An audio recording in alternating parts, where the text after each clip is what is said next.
खतरनाक है बर्फ यार। અમે લગભગ 4 વાગી ગયા છે, તો 4 વાગે અહીંથી બહાર નીકળી ગયા। આપકો હવે પાછળ બરફનો જો કે આગળ બરફનો સીન બહુ ખતરનાક છે। જો કે હું થોડો વ્યૂ બતાવું, પણ થોડોક મેં કીધું હાલો ને પછી આપણે શાંતિથી જ વાત કરશું, પણ થોડુંક બતાવી દઉં આગળનો વ્યૂ જ બતાવી દઈએ આપણે પહેલાં। આખો રોડમાં નોન સ્ટોપ બરફ છે, નોન સ્ટોપ બરફ।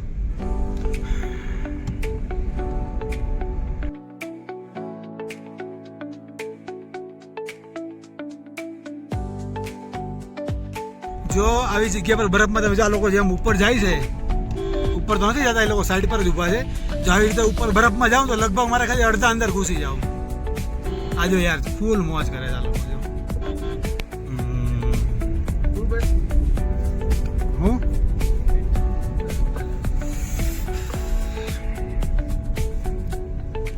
જબરદસ્ત હો, રોડ ઉપર જ બરફ।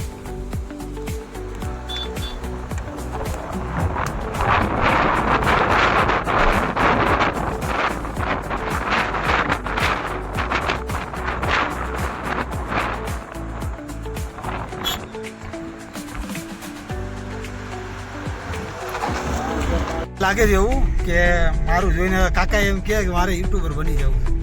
હે કાકા, તમારે કાકા યુટ્યુબર બનવાનું છે? પરેશભાઈને સબસ્ક્રાઇબ કરે ને શેર કરે તો પરેશભાઈને લાઈક કરો, શેર કરો, સબસ્ક્રાઇબ કરો। વાહ ભાઈ વાહ, મને કાકા બોલવાનું ચાલુ કરી દીધું, મને લાગ્યું કાકા યુટ્યુબર બની ગયા ધીમે ધીમે। કઈ જો પાછો વ્યૂ મસ્ત છે, બતાવી દઉં।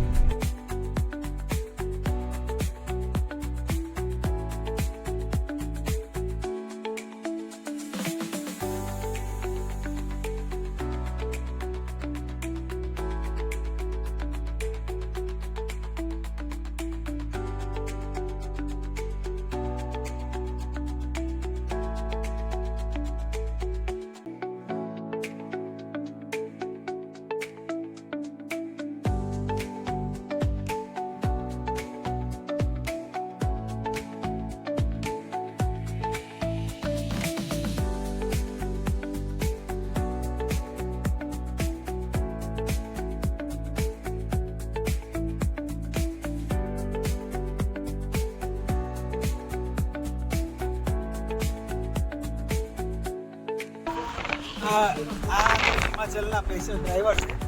હિમાચલના ડ્રાઈવર હતા ને, સ્વેટર, આ પછી શું કહેવાય, રૂમાલ। शुभम भाई आपको ज्यादा ठंड लग रही है क्या?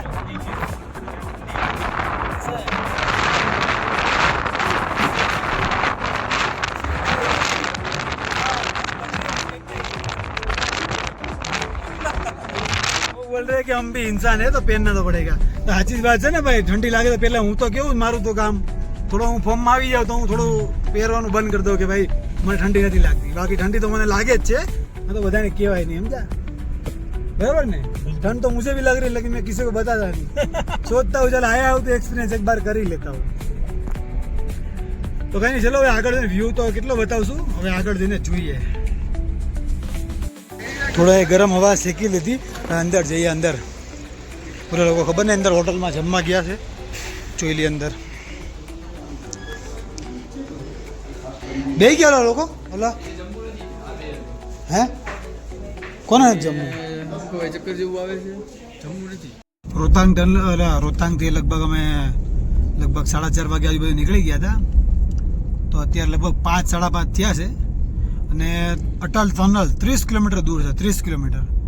તો હમણાં થોડું અટલ ટનલ લગભગ 2-3 કિલોમીટરની અંદર, 2-3 કિલોમીટર ને લગભગ આવી જ ગયું છે। તો હું અટલ ટનલ તમને નજારો બતાવી દઉં।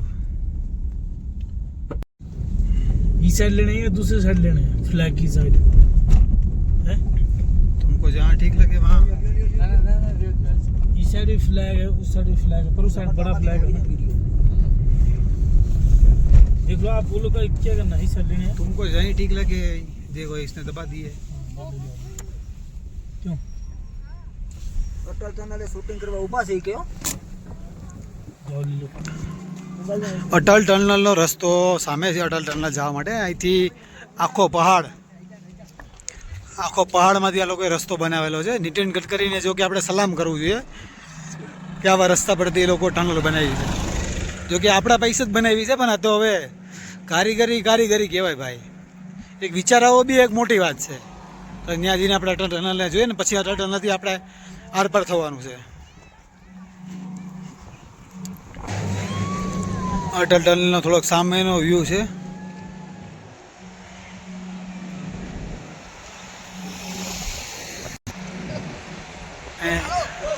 અટલ ટનલની બાજુમાં એક્ઝેક્ટ થોડી બોલવામાં તકલીફ થાય છે કારણ કે ઠંડી બહુ લાગે છે.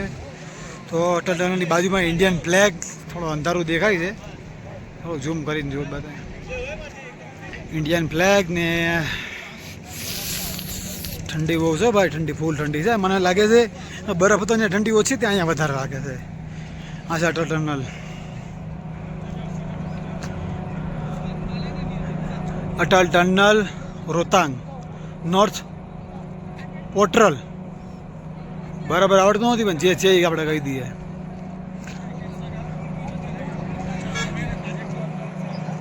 મને લાગે છે લગભગ 9 કિલોમીટરની અટલ ટનલ છે. પાક્કું યાદ નથી મને. 9 કિલોમીટરની લગભગ છે ટનલ. અને હવે આપણે અહીંથી જો કે ગાડી હમણાં આપણી સામે રાખી છે ભાઈ ડ્રાઈવરે. અહીંથી જ આપણે અંદર સીધું જવાનું અને ટનલની અંદર છે ને ઓલી બાજુ બહાર નીકળવાનું છે. ખતરનાક ઠંડી છે ભાઈ મિત્રો. ખતરનાક છે. તો અટલ ટનલની અંદર હવે જવાનું છે. ગાડી ભાઈ સામે મૂકી છે. પછી ગાડી લઈને આવે પછી હું જાઉં અહીંથી આગળ. તો અટલ ટનલનો રસ્તો લગભગ આવો છે. નીતિન ગડકરી સાહેબને આપણે ધન્યવાદ આપીએ છીએ કે તમે આવા નવા કાંઈ નવા પ્રોજેક્ટ લાવો તો લોકોને આમ ગમે લાગે કે નહીં ભાઈ આપણા દેશમાં કાંઈ છે. નકરું બહાર યુરોપમાં આવું બધું અલગ અલગ જગ્યા પર બધું આપણે ખાલી વિડીયોમાં જોવાનું. ઇન્ડિયામાં કંઈક આવું બનાવો તો અમને બી મજા આવે કાંઈ. તો આ અટલ ટનલ છે ને પાછળનો વ્યૂ બી ખતરનાક છે. પાછળ જો આ પાછળ ડિસેમ્બર ને જાન્યુઆરીમાં અહીંયા આ નદીની અંદર બરફ હાલતો હોય. મતલબ બરફ આટલી ઠંડી મતલબ બરફ બહુ ખતરનાક બરફ હાલતો હોય. તો હાલો હું તો ગાડી બાજુ જાઉં છું કારણ કે આ લોકો ક્યારે આવે છે નક્કી નહીં. અટલ ટનલમાં તો હવે કેવું છે ભાઈ ગુફા જેવું છે ભાઈ. ગુફાની અંદર તમે વયા જાવ. એક વાત રોડ છે કે ગુફા છે ખબર ન પડે.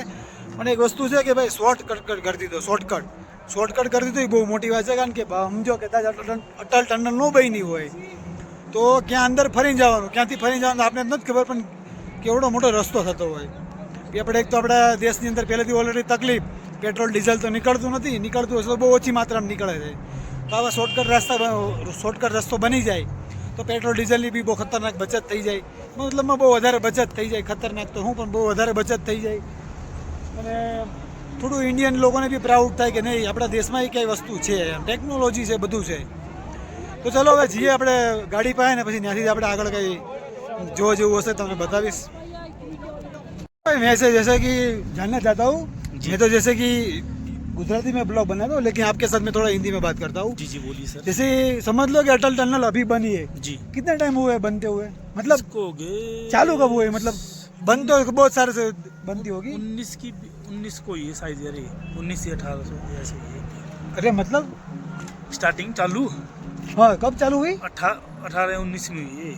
मतलब 2018-19 में चालू ऐसी हुई है. 2000 मतलब 2018-19 में चालू थी.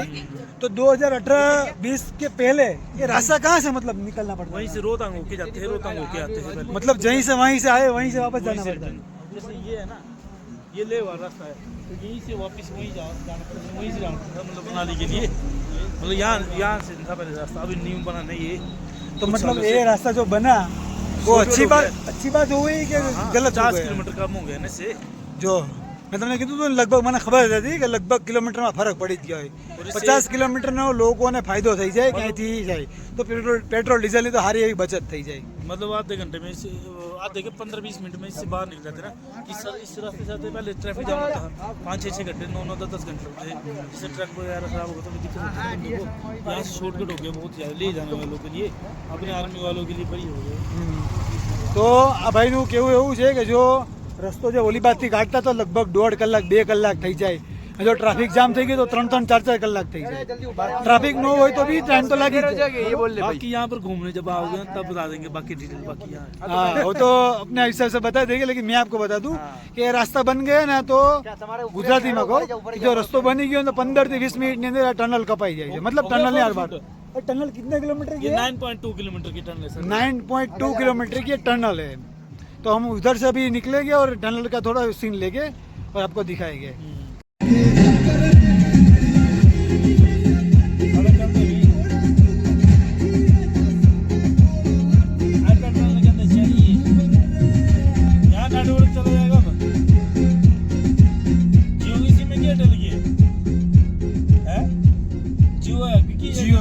जियो जियो का तो चलेगा, एयरटेल का तो चलेगा, वो बीच बीच में आएगा जियो का भी।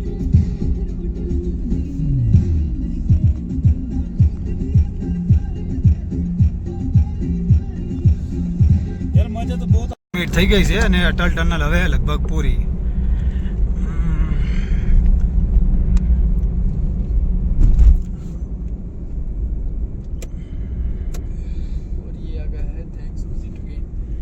Thanks and visit again. બીજી વાર અહીંયા તમે આવજો, સારું લાગે તો આવવાનું, બીજું તો હું